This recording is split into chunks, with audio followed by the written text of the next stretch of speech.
With that, ladies and gentlemen, we now move on to our final panel session of the day. And Treasury and Risk Management here in Business, Finance and Technology. And it is going to be another exciting panel for the next 1 hour. So without taking any further time, I am glad to introduce our panel members. Please help me welcome these experts with a big round of applause. Joining us first, Mr. Vikram Moudgil, Head ALM from Aditya Birla Capital. A big round of applause to Vikram.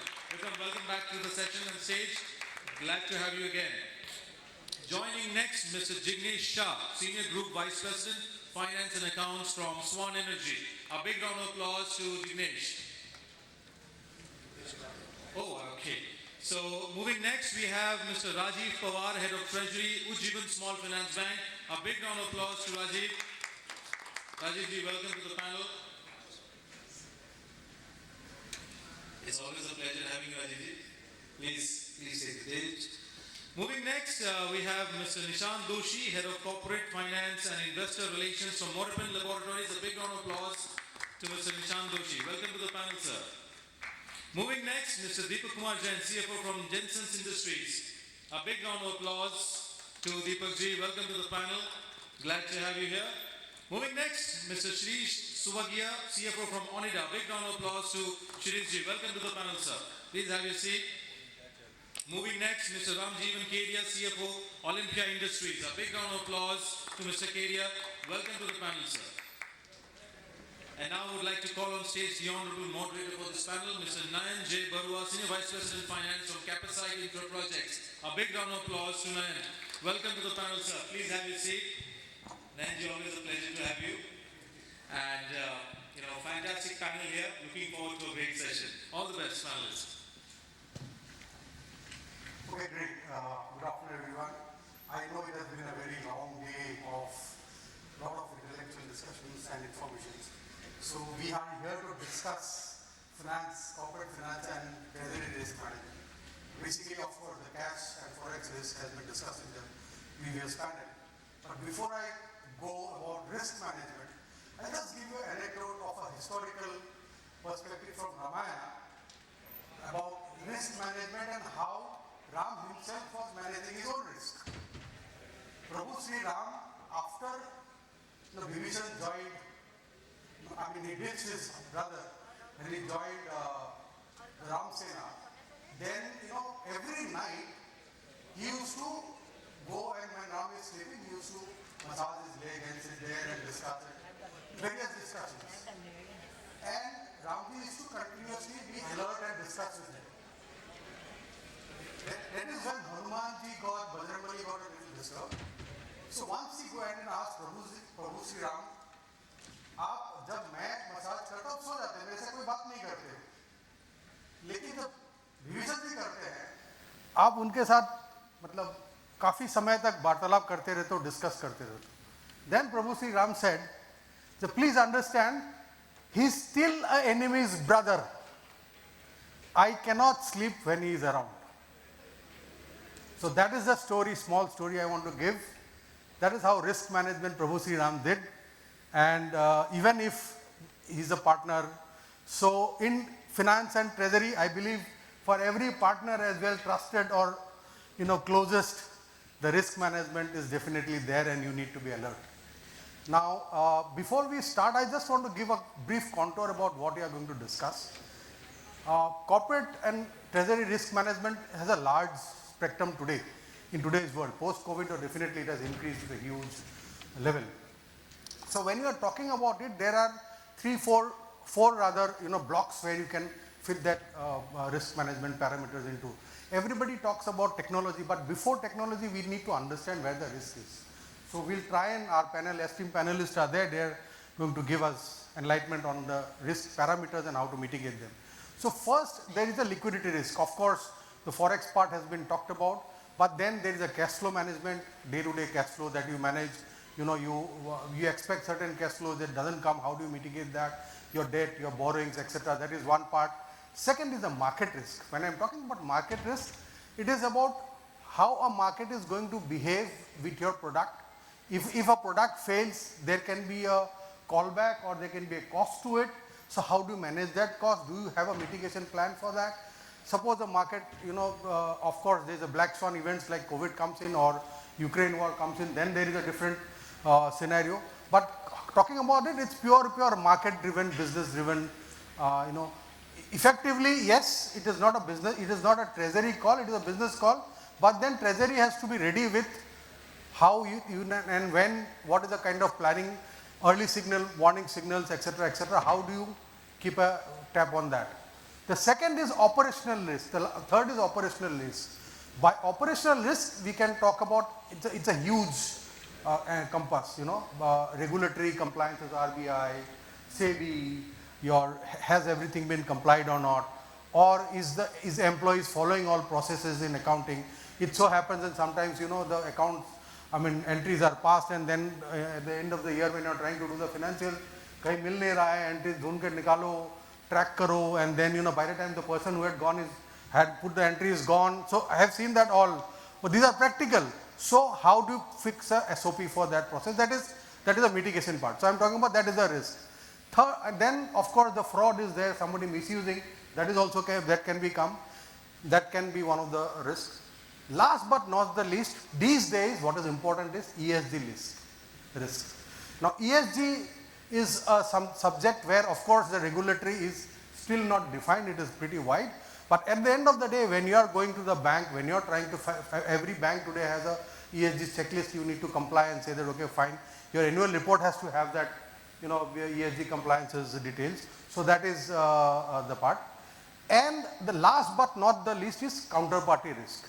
When I'm talking about counterparty risk, during COVID, there are multiple banks that collapsed. What do you do if you have invested in that? If you had FDs in those banks, what do you do? You have invested in mutual funds. Suppose a fund doesn't perform and it goes bad. What do you do? So there are counterparty risks. Even in the business side, there are counterparty risks, contractual risks.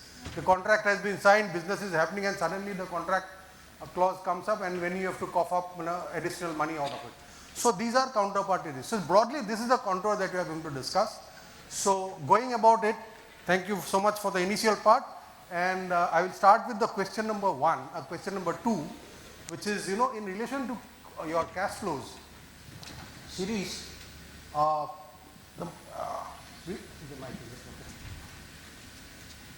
in terms of liquidity management, okay, and how basically in the corporate business finance side, what are the risk parameters that you see, and how do you think that mitigation happens? The floor is yours. Thanks, Nayan, for the quick, maybe risk mitigation strategies by Prabhu Sri Ram. I think very nicely put across. And good afternoon, everyone.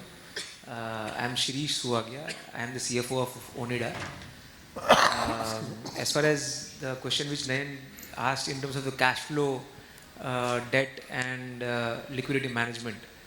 As we navigate through the Q1 of FY 25-26, cash flow, debt and liquidity management has become central to financial resilience of any industry or any company as a whole. Thanks to Trump, post his joining, tariffs being levied, tariffs being reversed overnight, that has caused a lot of macro uncertainties.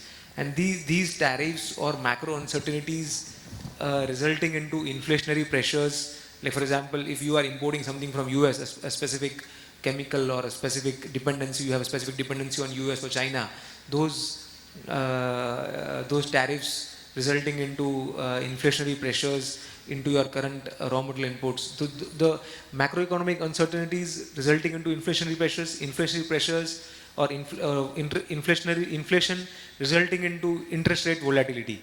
So all these, managing all these three factors, the cash, liquidity and debt, these three have become very core to any treasury management desk and any company as a whole. So in terms of our organization, we have a lot of dependence on China for imports, being part of electronic manufacturing industry. So in terms of cash flow risk mitigation, what we follow is we have a fortnightly cash flow forecasting system where we keep our daily cash flows and fortnightly cash flows visibility mapped in a tool where we are able to see what are the cash flows which are coming in, what are the cash flows which are going out, and wherever we see any deficit or a surplus, we try to allocate those deficits and surplus accordingly. So that is one which we manage, and even in terms of liquidity, I think when we realized that these tariffs are causing a lot of issues, we tried to forecast our liquidity for next 3 months, and that is where we found that certain import payments may become an issue, and that is where we tried to sort of bridge it through a short-term debt or something like that. So this is how we manage cash flow and liquidity. So for cash flow, essentially for cash flow, we do daily cash flow visibility, daily cash flow forecasting, weekly cash flow forecasting, and even fortnightly cash flow forecasting. So that is how we track our cash flows, and that helps a lot in managing the cash flow. Liquidity is something where we have a 3-month forecasting, rolling forecast, stress testing. So where we forecast cash flows on a 3 quarterly basis, and we realize that these cash flows are maybe the probability of these cash flows getting realized is slightly lesser. At that times, we try to manage it through other funding arrangements or other funding dependencies which are available in the market to manage the liquidity issues. Third is the debt management. In terms of debt, I think the most important aspect is dependency on a single lender. So generally what we try to do is we try to avoid dependency on a single lender for our debt purposes. So we try to diversify our debt. We try to ensure that whenever the interest rates either are moving up or are moving down, at that time we sort of renegotiate the rates with the banks, go to the banks proactively and try to renegotiate with the banks. So in current volatile scenario, volatile times where the inflation, interest rate and macroeconomic certain economic scenario is very uncertain, it is important for our treasury desk to act proactively instead of reactively. So that is where we as an organization have an emphasis, and this is how we manage our cash flow, debt and liquidity on an overall basis. So recently when we were trying to see our liquidity and debt, that is where we realized that we were falling short on something, and we tried to mitigate it through short-term arrangements with bridge loans or small tenor loans or something like that. So this on an overall rolling forecast basis, on a stress testing basis, it helps us to mitigate all the risks on all the 3 factors. Okay, great. Thank you so much, Shirish. And just to, I think, to add on to that, it's always good to have some credit line with banks, multiple banks available at any given moment of time, so that maybe at whenever there is a difficult time you can evade. It's good to be debt free, but cash is the king. But then, of course, like you said, debt credit line is important to have. Okay. Coming next to Rajeev. I mean, though there was a session before us about Forex and Forex risk management, I would like to briefly hear from you about the Forex, and next take a little bit more time to talk about within a banking system, what is the treasury risk, and from a corporate perspective, like we are from the corporate bank. So how does the treasury risk of a bank influence the customers of the bank? Or how does it, if you can put a light on that. Yeah. Hi, good evening everyone. All of you are Treasury, FX, interest rate professionals, so I don't really need to explain to you how to do risk management. But there was something interesting I was watching yesterday. When Trump first became president, there was this whole talk of the Trump trade and how he's going to come and open up everything. And it did well, markets reacted well, and they did well. But the second term has been very, very different. It's like, those of us who are a bit older would realize it's like going back into the license charges India used to have in the 70s and 80s. You want to do something, you need a license. You want to import something, there's a duty on that. You want to, get an overseas product, no, you can't do that. So there's more of stopping rather than allowing. And a lot of restrictions are put in out there. And yes, you can do a lot of things. You can control that. You can, manage your risk, hedge it, forwards, options, whatever you want to. But yesterday I heard of a new trade. It was called a taco trade. The taco trade apparently is a word which came up for Trump, and some journalist asked him and he got very furious. Taco stands for Trump always chickens out. So it's like he says, tariffs are going to be 100%, 1000% whatever, and then he goes back on that. So that's his way. He said it's my negotiation strategy, that's it, I'm a businessman, blah, blah, blah. But the problem is, what do you do on the other side? Because suppose, you think of a large company like Apple also, they decided, okay, no China, we're going to manufacture, no Vietnam or whatever, no Taiwan, we're going to manufacture in India. Then suddenly he says, no, you can't do India also. No, it's like a child playing a game. I want to put it here, no, you can't put it here. I want to go there, no, you can't go here. So how do you manage it? You can't set up a factory overnight. More importantly, from a treasury or investment point of view, how do you borrow? Which currency do you borrow in? Do you hedge your interest rate risk? What exactly do you do? So more and more a treasurer, initially a treasurer's or a treasury role was you're executing, you're taking a view, you're going around the currency, you're being like a gatekeeper kind of thing, making sure that things work properly. But now it's becoming a bit more strategic.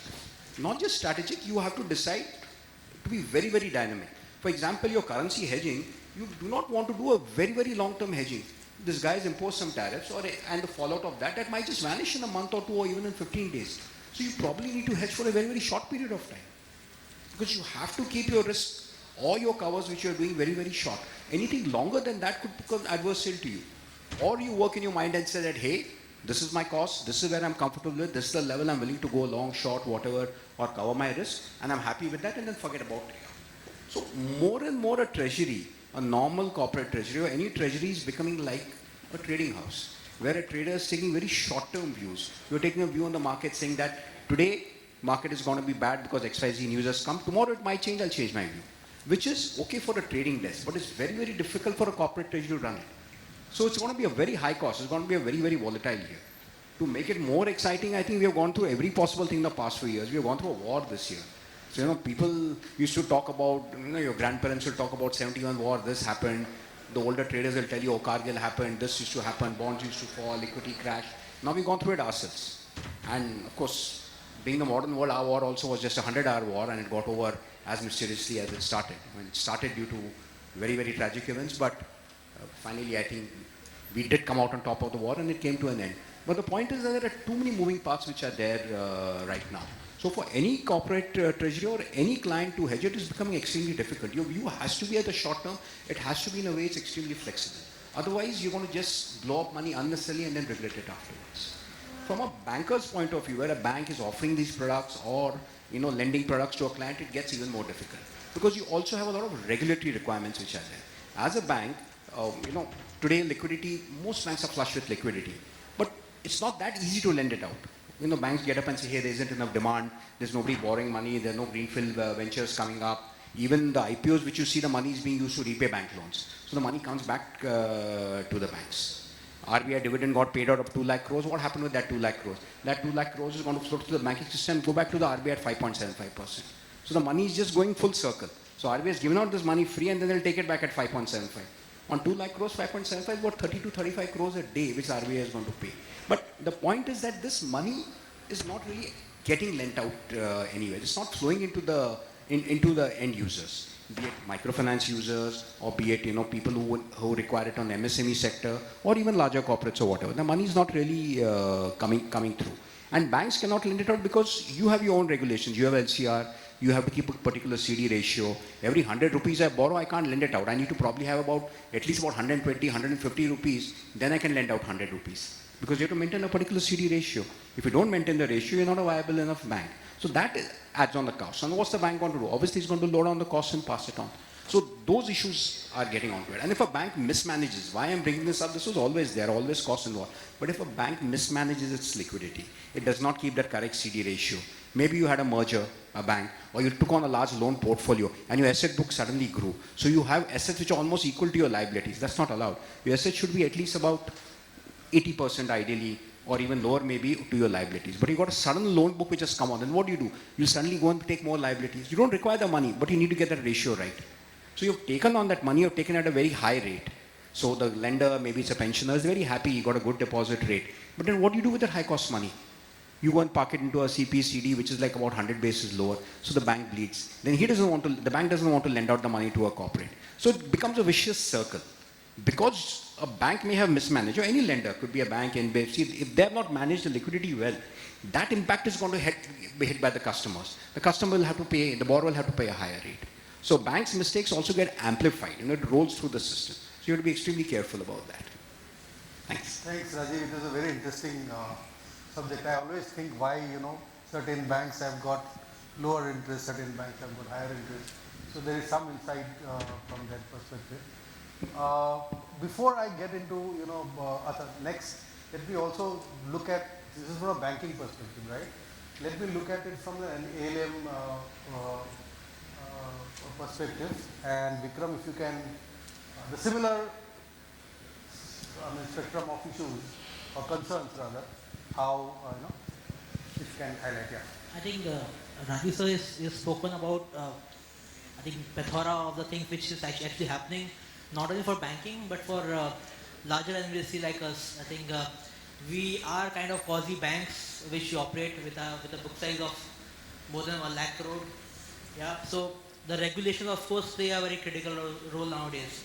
The way RBI operate, they see every upper layer NBFC in the same lens like a bank, right? So same as what we follow on a risk side, of course, what Rajeev sir said, that liquid risk is one of the critical aspects which NBFC also need to take care. Of course, it's not only about liquid risk. We have a lot of other risks which come to picture in the aspect of ALM. We have concentration risk. We have, single party exposure risk also, where we should not be deploy money or should not borrow money from a single bank, right, or single corporate. So we should have multiple way of avenues which are available with you. Apart from CD ratio, we also have LCR in place, which is we need to maintain on a regular basis or daily basis and monitor on a daily basis, right? And I think Rajeev sir also agree is to maintain LCR. It's not a single ball game. You have to be very understand that. See, for an NBFC, a single penny left in your current account is a loss for you, right? So to manage liquidity as well as risk is a critical game, or it's very critical, tricky game which we play on a daily basis. Because we have not only have to maintain a sufficient amount of HQLA on a regular basis, but we also need to have reduce our negative carry on a day-to-day basis, so that we should not be sitting on huge amount of cash in hand and which doesn't give you any returns. So it's a mix of both, where you have risk, of course, plays a upper role, because to manage such a big balance sheet, you should, of course, have a lot of control in hand. We follow a lot of approaches to manage our ALM risk. We call it two approaches. We call it flow approach or stock approach, where we have your ALM statement which give you views about your long-term and short-term gaps, and we have a stock approach where you see your ratios which give you triggers in terms of monitoring any key ratios. And over and above, you also do a lot of stress testing about your asset side as well as your liability side, and see how your complete balance sheet risk looks like, and that is very critical for a bigger organization or any conglomerate to work on. So it's a mix of both, to have a control risk framework where you operate a treasury or as a function of ALM to give you good amount of return in terms of investment side, especially on the treasury side, but also have a control framework where you should not miss any of the risk parameters, because it's not only reviewed by your senior management but also reviewed by the regulators. So you have to be very conservative in terms of managing your risk, but also be very tactful enough that should not be fall into negative carry of situations. Thank you, Vikram. Before I get to the technology side of treasury risk management, I just want to ask the entire panelists if anybody can take it up. There is operational risk related to, basically, I'm getting into the operational risk aspect. The financial liquidity risk we have already discussed. The second part is operational risk. So if you are talking about operational risk, of course there will be the technology comes in place. But I am saying in terms of understanding the operational risk manpower, if anybody can take it up on what are the, I mean, broad that you see in the modern scenario, the operational risks that are there in, treasury operations? What do you think, if anybody can tell? Deepak, if you can.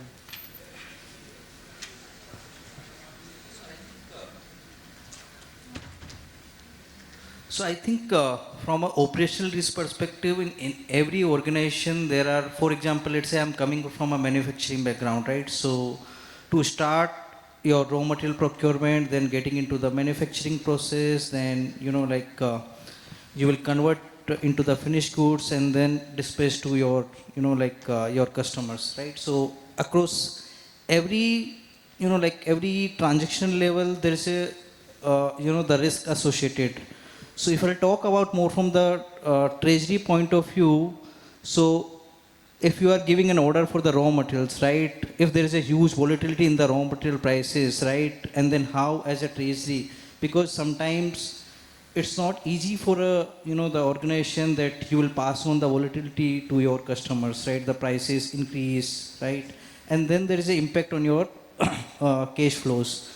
So how do you manage your volatility in the raw material prices? If you are importing the raw material, there is a forex risk associated, right? So, and then if your operational activities which are manual, then there are chances of errors, right? So these are the kind of the operational errors or the risk which is associated in your business. So how do you manage? If you can move to the automation or the technology or digitalize the transactions, then this can help us in terms of getting more comfort on the overall flow of your transactions. Great. Thank you. Now we move to the technology side of treasury management. So, Ramjeevan, if you can just give us a brief understanding about how technology, fintech is, shaping up the modern treasury automation or processes. We'll get into detail next. Hi. Yeah. Hi everyone. So everyone knows that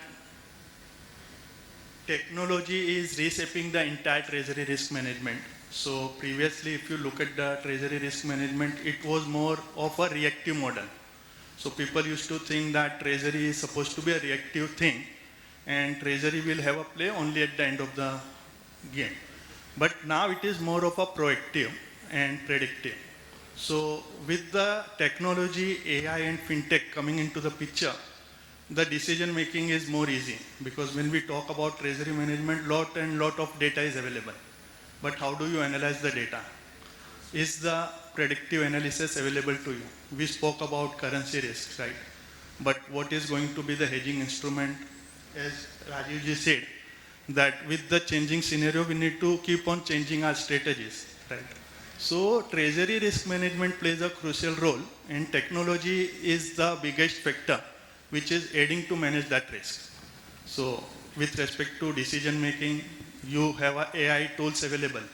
Since we are into e-commerce industry, the data is very huge, because the sale transactions could be as low as 200 rupees, it could be as high as 2 lakh rupees. With all this analysis, how do you analyze your order to cash flow system? So we need to ensure that O2C is right, because there is an arrangement for every sale transaction with different platforms, be it Amazon, Flipkart, Tata, Myntra, Nykaa. So various platforms has a different arrangements with respect to the cost that they charge. Is the cost being charged properly? We see during the events or during the festival seasons, there are a lot of discounts which are being offered. So at that time, obviously the cost also goes down, because every player has to step into the shoes and they will have to take the burn on the cost, right? So your margins go down. But how do you actually analyze? So this is only possible with respect to the AI tools. So API integrations. With respect to, again, e-commerce industry, inventory management is very critical, right? So since we operate on different platforms, how do we manage our inventory? So if we look at the traditional method, if I have different stores, I need to have a different inventory in different stores, right? But with the APIs integrated on all the platforms, we work on virtual inventory. So when we talk about virtual inventory, it is basically single unit of inventory is available and it is displayed on all the platforms. And the moment you order one unit from any platforms, the inventory is reduced to all the platforms. within a second. This is how you can optimize your working capital, and you can actually help organization to grow with the minimal amount of investment in inventory. Apart from that, obviously the data integration, lot of integration techniques are available with the respect to API integration. So your reconciliation process was supposed to be labor intensive, and lot of resources used to do only recourse. As Nayanji said that you have entries in books of account, but you can't understand where is the counterpart of it, right? So with the technology, it is helping you to identify, because every point is connected. So with the tools available, you can actually use that and help to ensure that it is available to you. And it is, I would say that obviously it is helping us to act as an enabler. So with the help of the technology, finance function or the treasury function is acting as an enabler with more of a robust decision making, and with the data which is more crisp and which gives you more meaningful insights. It is an insightful data which is available to all of us. Previously, it was all fragmented data which used to come, and then whatever decisions was taken, it was more on a judgments. So now it is from judgments, it is moving into analysis and insights. Thank you. Thank you. Now, moving to the technology side, so let's just move because we have discussed the risk parameters and understood that. So it is important now that we dwell a little bit on the how technology, like you said, we have started off, but Nishant, see, adopting a treasury automation is easier said than done. Correct. So if you can just, so if you can just help to understand what are the things that a finance leader need to take into account before he embarks on a journey of treasury automation or full automation. What is your advice to that? Good evening, everyone. Yeah. So I think. Is it coming? No.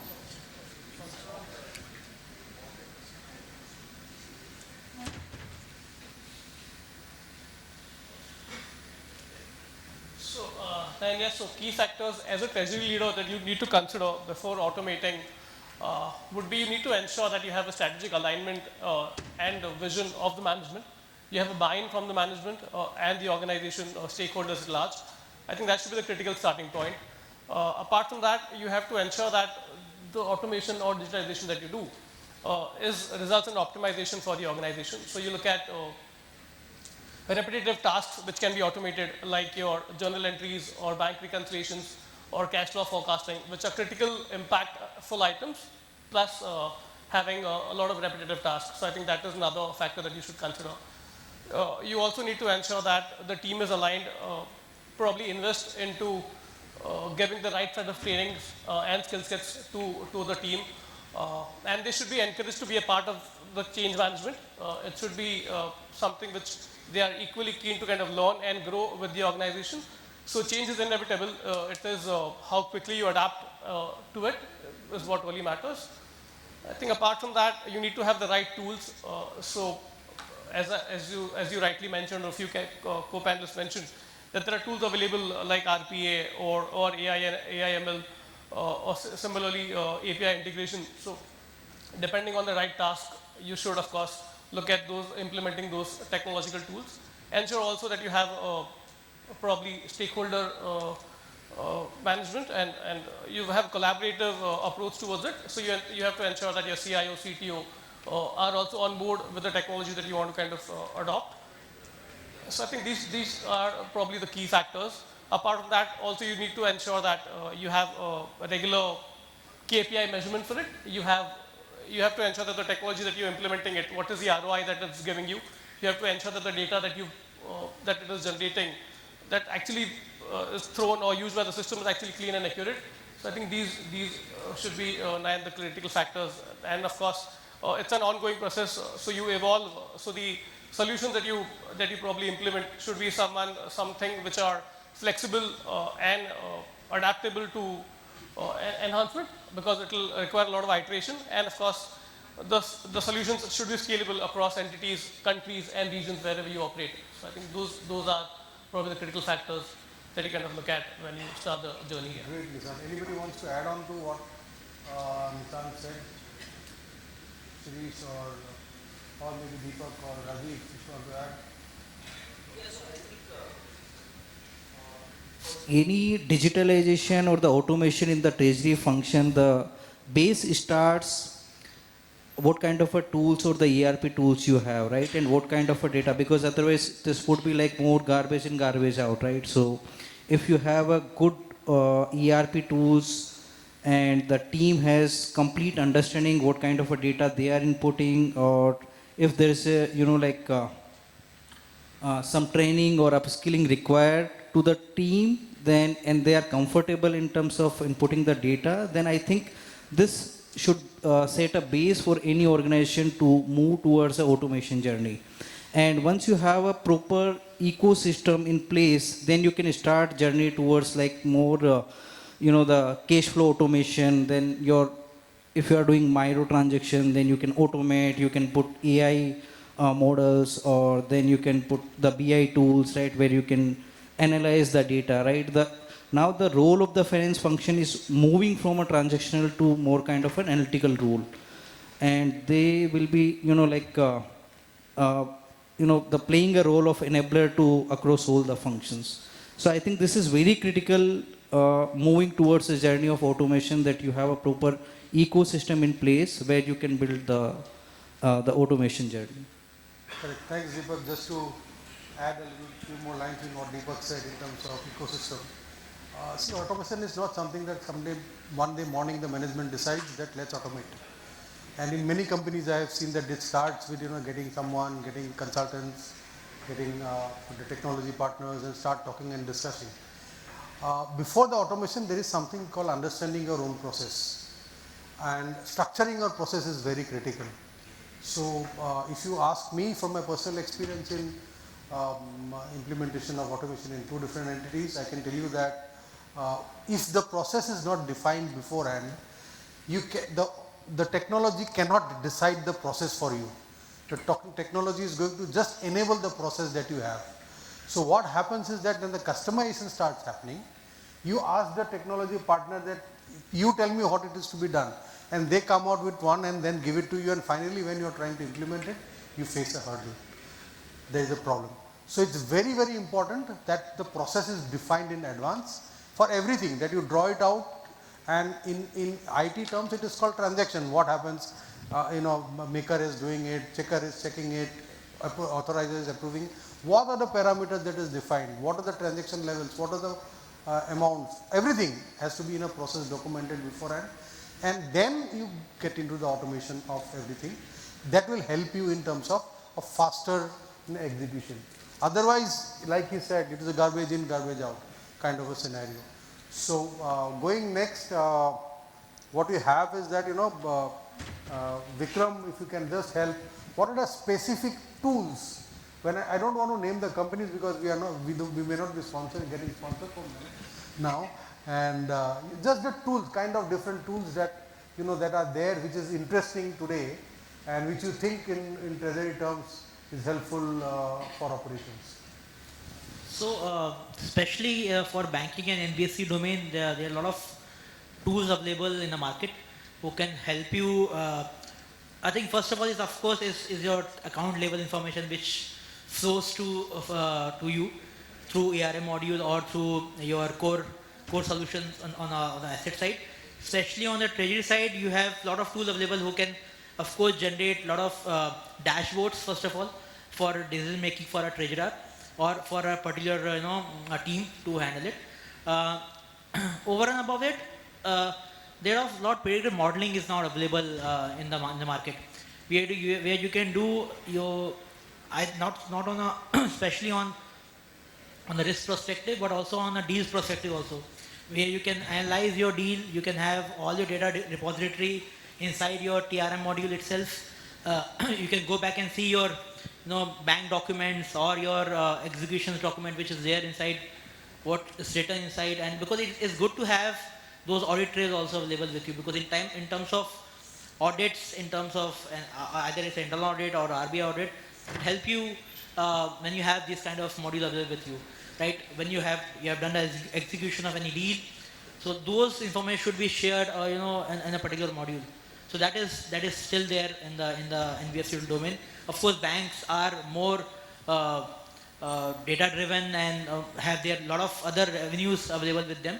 For NBFC, for like us, we have invested a lot of good amount of technology in terms of managing our treasury, not only on a transaction level but also on the risk management side. We invested on ALM risk, hugely on that part.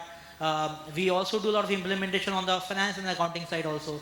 We created a lot of dashboard through our help of our own IT, which we have not invested a lot of things from outside, but we have developed our own IT systems which help us to create a lot of decision making for senior management in terms of slicing, dicing of the balance sheet, of your P&Ls and all. So these are the few tools which generally used by NBFCs on a day-to-day basis, and it helps us to be updated on your current profile as well as the market updates.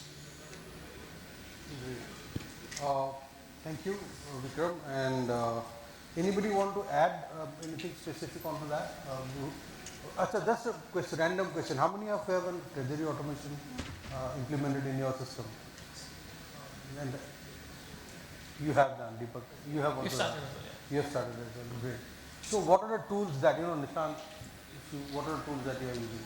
So 2 or 3 main tools that we are currently using is RPA, which is what we're using for bank reconciliations for the repetitive tasks that we have. We're also using tools like, 𝐬𝐬𝐬𝐬 is something that we're already using. SAP Treasury function is another tool that we've implemented and currently using. So I think these are where we have started using them. Also we're using tools for cash flow forecasting, which is the AI-enabled tool that we are using. So on the FI side, yeah. Deepak?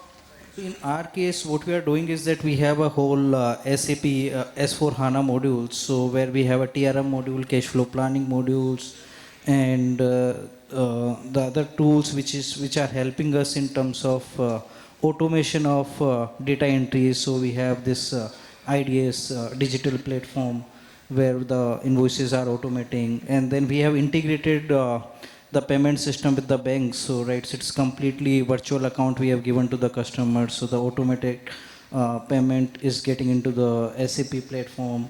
The payments are automated. So the reconciliation is also, receipts, right. So receipts payments are automated the reconciliation process. So it's really helping us in terms of efficiency. Rajeev, anything to add? Something slightly different. See, in a bank, basically your biggest animal, so to speak, is your liability book. You've got 750 branches, we've got some 90 lakh customers, and we're still a very small bank. So any tool that you use is good enough, but be very clear when you're selecting that tool and implementing it, what your clear-cut objective is. Because we take on something because a peer bank is using it, or it looks good to tell investors that they have this. But be very, very clear when you work. There are tons of tools available. I mean, just across this wall, you have tons of people who can tell you, how to make your life easier. But be very clear at that point of time, get your SOW properly clear that this is your end objective. This is what you're looking for. Because you don't have that, one is your cost will soar, and second, after doing all that, you'll find it not achieved your objective. So it's extremely clear that you know what is it that you're looking to achieve. If you're looking to achieve on the asset side, you want to look at a particular card to see how it is, geographical, whatever, or on your cash flow side, you want to know how it's there. Because even the simplest of things can be very, very complicated. I'll give you an example. For a bank, what is the simplest thing we do? We take deposits. You open a savings account, current account. It seems a simple enough thing, but there's a whole science behind it. How much do you want to take in?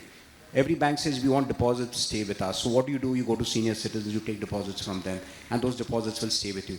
You pay more for senior citizen deposit. Every bank pays 50, 60, 70 basis more. You're allowed to do that by the RBI. So that cost goes up. So if you're very successful in that objective, your cost of funds will actually increase. So you want senior citizens, but you don't want too many of them.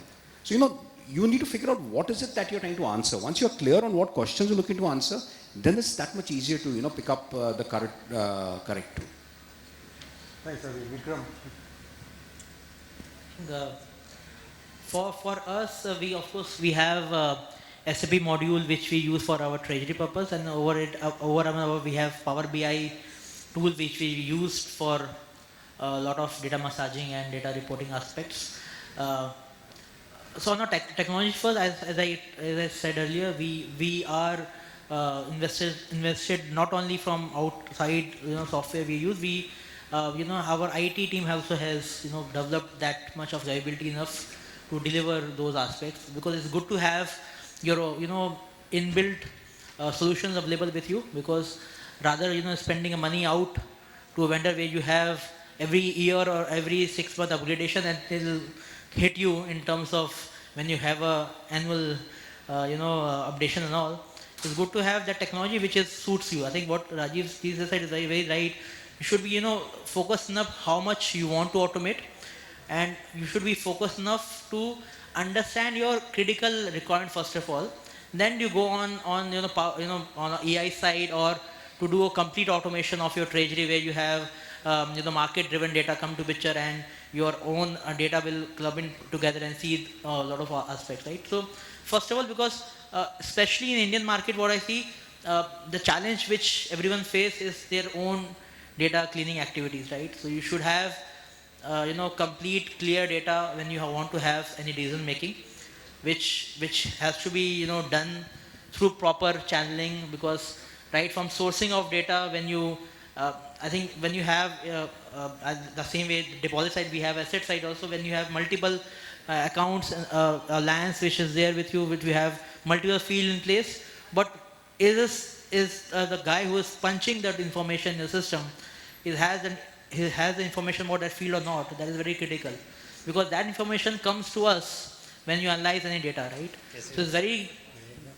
it's very important that every person, it's not only on treasury but across the organization, should understand the technology, because it's very good to have a technology, and we spoke about from morning itself, talk about AI and all, but basic understanding of technology is still missing. I feel still missing in especially in banking and this domain, where people doesn't understand the field which you punch in, because the guy who is punching the data inside a system doesn't know the implication what lies to end user when he sees any report, right?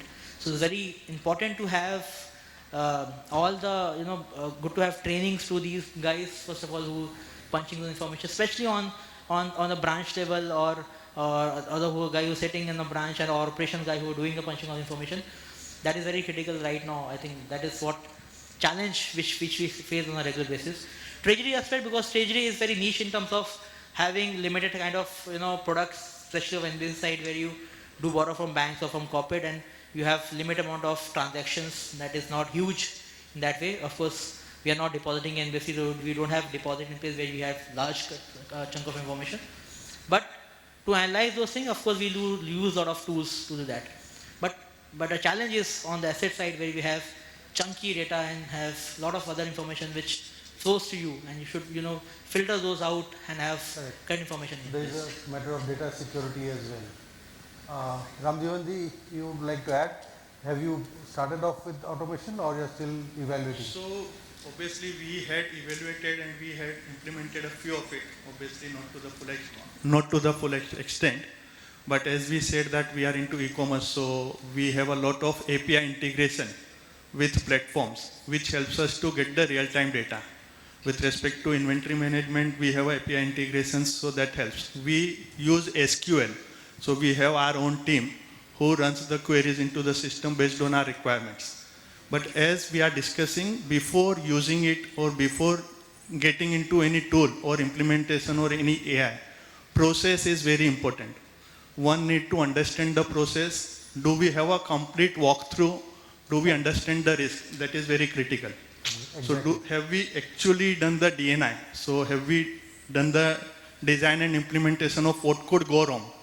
So in the industry, we have to analyze what could go wrong is very critical question to be asked. If we don't have an answer to that, any tool that we implement may not yield you the right results. So it is very critical first to analyze what could go wrong and what is something which we are looking at. Unless and until we understand that, any tool I don't think will give us a desired results. Shirish? I think very rightly said by Ramjivan and most of the guys. Is actually, technology I'll summarize, like, while AI and automation are transformation tools, it's the people and the processes which will decide and transform the outcomes of the technology. So it's the people and process will determine will transform the outcome, but it's AI and maybe automation is a transformation tool. So I'd like to summarize that. Great. So we are coming almost to the end of this discussion. We'll open up to the first few questions. But before that, because everybody has talked about it, at the end of the day, people matters. It is ultimately the people who is going to implement or rather manage the AI or the automation. So, like Nishant said, buy-in of the of your entire stakeholders, particularly the people there, are very, very critical. Otherwise, I have seen where it is a very half-hearted effort. You delegate people in different modules, and then what happens is that it's a very half-hearted effort. ऊपर से आया है इसीलिए हम कर देते हैं, and then finally when it's in the implementation says, नहीं सर ये नहीं हो सकता, इसमें ये नहीं है सर, ये वो नहीं हो सकता, इसमें वो नहीं है. So this is a very typical problem. So it's like everybody has said, please ensure the buy-in of your team members, entire process, multiple sessions. There should be these days, there are different ways of, getting people to buy in. You have got experts who are there to motivate, train, etc. Other than the specific domain technical training, you need manpower buy-in trainings as well, which is the vision and the mission of the objectives. So that is very, very critical. Now, of course, we can open up for any questions if anybody has any questions from anyone.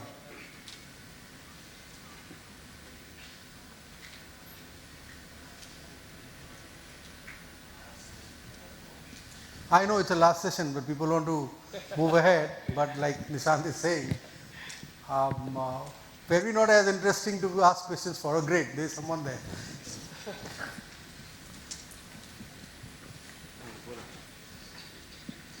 भाग के जा भाई. कौन सा टहल के जा.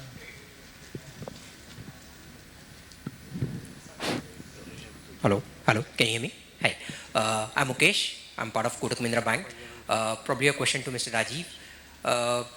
What are the different products from a treasury perspective? RBI or maybe, is you as a treasurer expect and RBI is thinking about it? I know one of them we have recently seen earlier this month is Bond Forward. But are there any discussions, deliberations in the banking domain with RBI on the new products which are coming up? If you can just throw some light on this, please. So I think RBI has a whole plethora of tools available with them. Whatever they want to use, they can use it. I think what they're focusing on right now is on the liquidity aspect, because that was something which was squeezed out naturally when inflation was moving up. Now that started coming down and the focus has been on growth, the numbers have not been very, very attractive which are coming through, and with all the uncertainty they could drop further. And typically if you want any lender to lend, normally lenders are very averse to taking any kind of risk. Yes, everybody will say, I want to risk, I want to build up this, diversify my book. But if you give a person a choice that, you got money coming into you at 7%, you can lend it out at 10, it's completely safe, the money will come back, that's what they'll do. It's only when you push them further that, you've got too much of liquidity, there's money available with you at 7%, 6%, 5%, you flood them. That's when they go down the credit curve and start lending. So managing that liquidity is extremely important for Reserve Bank. But more importantly is the inflationary impact of it.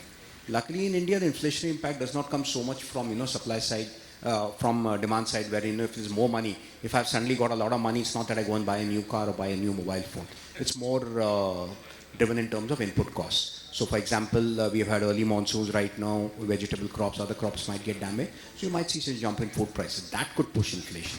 So they got to work towards that. That largely lies with the government as such. The RBI itself, I think, is going to do different things. Probably in the next MPC, you'll see them, see how you can maximize a rate cut. You might reduce rates by 25 basis, but maybe you can make the corridor asymmetric, make the base rate, which is now the SGF rate, drop it down further. So the difference between the repo and SGF are different. That way, the whole overnight rate will come down. So then if that happens, then a bank is not lending money at 575 to RBI, not even 500, to 5 quarter or even lower. So then they are forced to find other avenues to lend it out. So those kind of banks, because at the end of the day, RBI also has to induce the lenders to go out, but at the same time get a balance. And these kind of things help you also because overall the cost of funds for the borrowing for the government, which is the largest borrower in the market, that also will come down. So it will help them overall. Thanks, Rajeev. Anybody, any other questions? Anybody would like to ask any more questions? So we are done? Okay. Just to summarize, and thanks to the esteemed panels, stalwarts in their own right in every organization they have been serving. So let me summarize this in this way. See, talking about RBI, because you said, suddenly I remember that, the best example of how an automation should not be done is that IDPMS, EDPMS portal. So that is the best example of how an automation shouldn't be done. I see a lady laughing it out because I can understand her pain as well because I have been through that.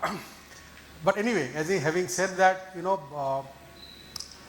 whatever you do in terms of treasury risk management, at any given moment of time, whatever tools you use, whatever processes you implement, at the end of the day, you have to be Prabhu Sri Ram. In the sense that as a corporate finance or treasury leader, you need to be alert 24/7. And these days there are tools where everything pops up on your mobile. So it's very difficult because in the middle of the night it can pop up as well. So, but then you need to be. If that is the case, you need to be. So as leaders, while at certain point in time, because transactions have fastened. If you look at it from I'll give an example in terms of if you look at the UPI coming in, even a Bhelpuri seller is selling 10x the Bhelpuri that he used to sell. Because why? He doesn't have to change time in exchanging the cash. Chutta nikal ke dena, that time is getting saved. So his scale is improving. So earlier he used to sell maybe, if X quantities in 1 minute, he is selling 2X quantities in today. So that is similarly because of automation, the number of transactions that we do, the number of transactions every business does has gone up. And keeping that in mind, that there are the risks gambit has increased, and of course post-COVID everything has become automated. There's too many automation. There's nothing manual. There are corporates, large corporates who do not allow physical letters to be written or scanned or mailed. It has to be entire thing has to be automations. So how do you integrate that with your own systems? So having said that, as I said, you can. Treasury risk management is expanding. There are newer things coming every time. These days frauds are happening. I still remember Bharti Mittalji talking about, I know how many of you heard about it, that somebody from his Dubai unit called him up to say that there's so much money has been requested me to be transformed. I've got a voice message from you. Where do I need to send it? Or rather, I was a little doubtful. The CEO of Dubai said, okay, let me have a call with. He said, no, I have not given you any instruction.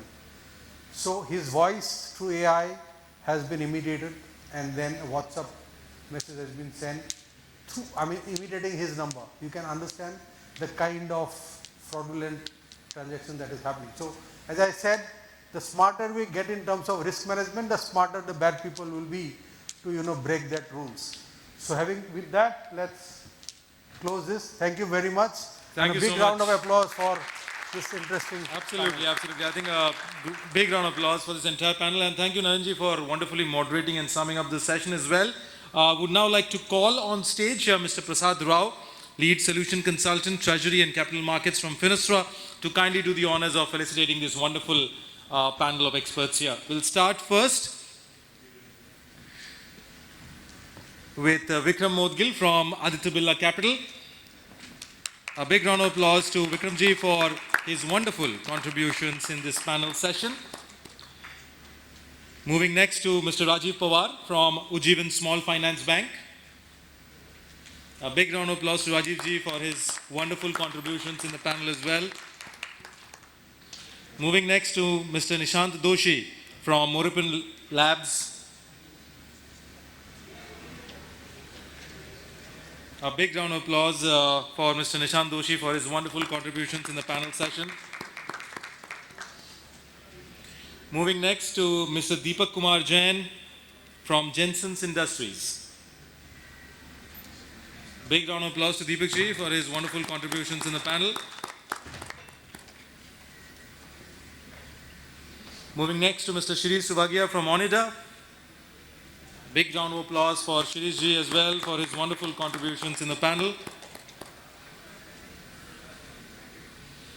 Moving next to Mr. 𝐟𝐢𝐬𝐬 𝐬𝐬 from Olympia Industries. A big round of applause to Mr. 𝐬𝐬 for his wonderful contribution in the panel session. And now our honorable moderator for this panel, Mr. Nayon Baruah from Capacit'e Infraprojects. A big round of applause to Nayon ji for wonderfully moderating the session and for having his beautiful insights as well. I would now request all the honorable panel members and our honorable moderator to kindly come forward for a group photograph. And Prasad, if you could also join them. So that was, ladies and gentlemen, our final panel session of the day, Treasury and Risk Management, TRM, Business, Finance and Technology. And what a wonderful 1 hour we had with these esteemed experts here. Big thank you to all the esteemed panel members and to Nayon Baruah ji for wonderfully moderating the session and for summing up.